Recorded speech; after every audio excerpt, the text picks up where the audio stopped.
Hey, I'm Matt Palmer with Hog Trap Trigger, and I figured today that I would build a gate that just about anyone could build with materials from Home Depot or Lowe's. That you use a drill and screws, because not everyone has the ability to weld and weld up a metal gate. But if you want to make your own out of wood, it's really pretty simple. You only need about 5 2x4s, 3 1x6s that are 12 feet long that you'll cut in half, and then you take one of the 6-foot 1x6s and slice it down the center, and that will create the groove for a piece of plywood that could be 5/8 or 3/4, preferably pressure treated, and that would be your guillotine style door that would drop inside the groove. So I'm going to start off with splitting the 6-foot long piece to make the groove, and then we'll screw the two sides together to create the railing for the piece of plywood to slide up and down in on the guillotine style door.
And I normally use a 3-inch deck screw, exterior deck screw, and run probably 5 or 6 down the edge to screw them together, to hold them together real good.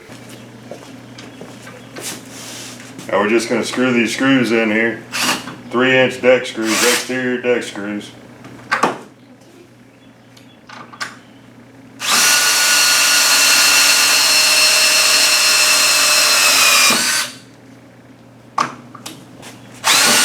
Being fun when you get the kids involved with it. Let them be a part of helping you as well, learning.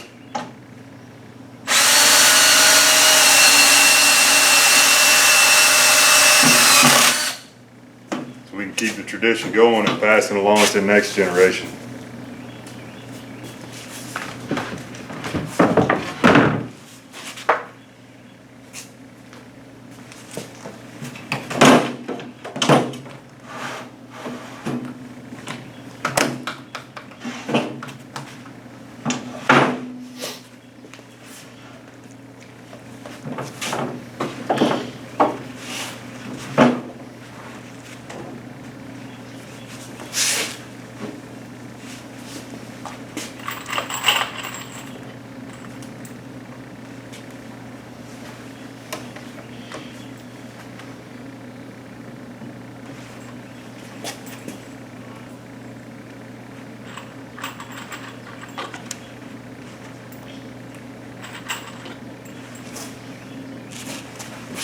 Give me one of the screws, dog.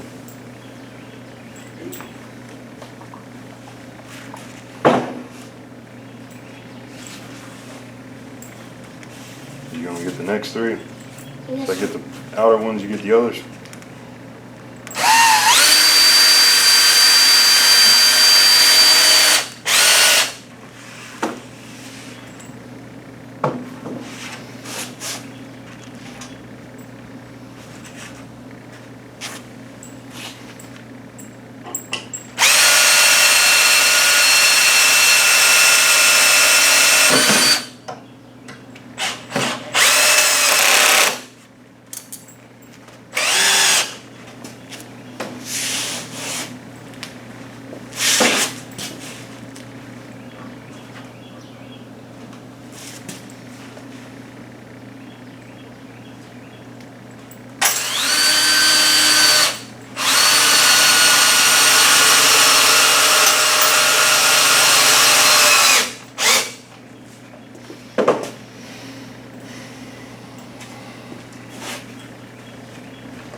There you go.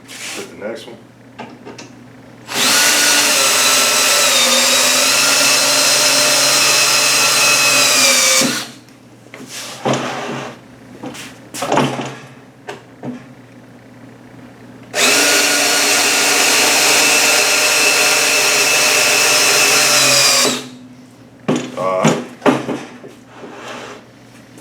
Now, as you can see, you've got to put together, and you've got a groove that the plywood can slide up and down through, and you've got a good lip to hold it in there. Now what we're going to do is you're going to need some people want a 4 foot. I like bigger the better. I like a 6 foot door personally. That's normally what I use, is 6.5 foot door, wide door on a piece of plywood that I'll cut down, and use the 2x4s to hold them straight and square. And I'll do that here in a second and show you how that works. You also cut down the 2x4s to make braces across the bottom to keep it upright and have it stand upright.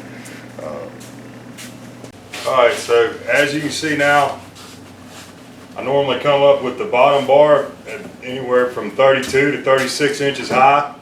And I put the 2x4 on either side of the frame, the guide rails, and then I put one at the top. I don't put anything at the bottom. The top and the middle holds it tight enough. I really haven't had any issues that I've had to reinforce the bottom. But now we're gonna start working on the actual feet that allow it to stand upright.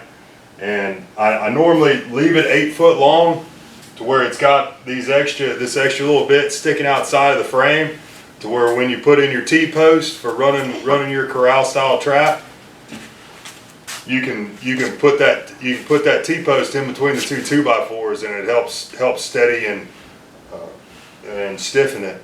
I also normally will drill holes on the outside, probably 2 or 3 of them, maybe a 1/2 inch in diameter, about an inch or 2 inch and a half in from the edge, and run. I mean, you can use U-bolts. I normally just use baling wire. Double up the baling wire, and use the baling wire to tie it to the T-post.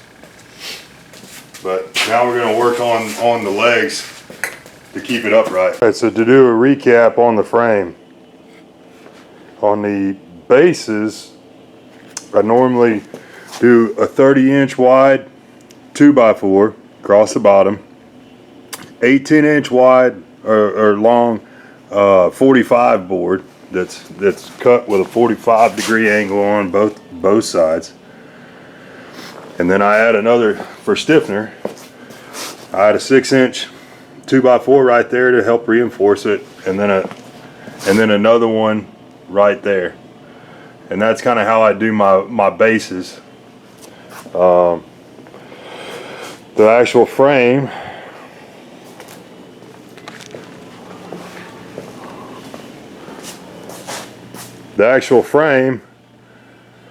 has 2x4s. I come up from the bottom 36 inches, and then put one at the top on one side, which is normally the front side, because when you slide that piece of plywood in there that's going to be your door, your drop door, you're going to want to put a D-ring in the center of that top board that will hold the door up.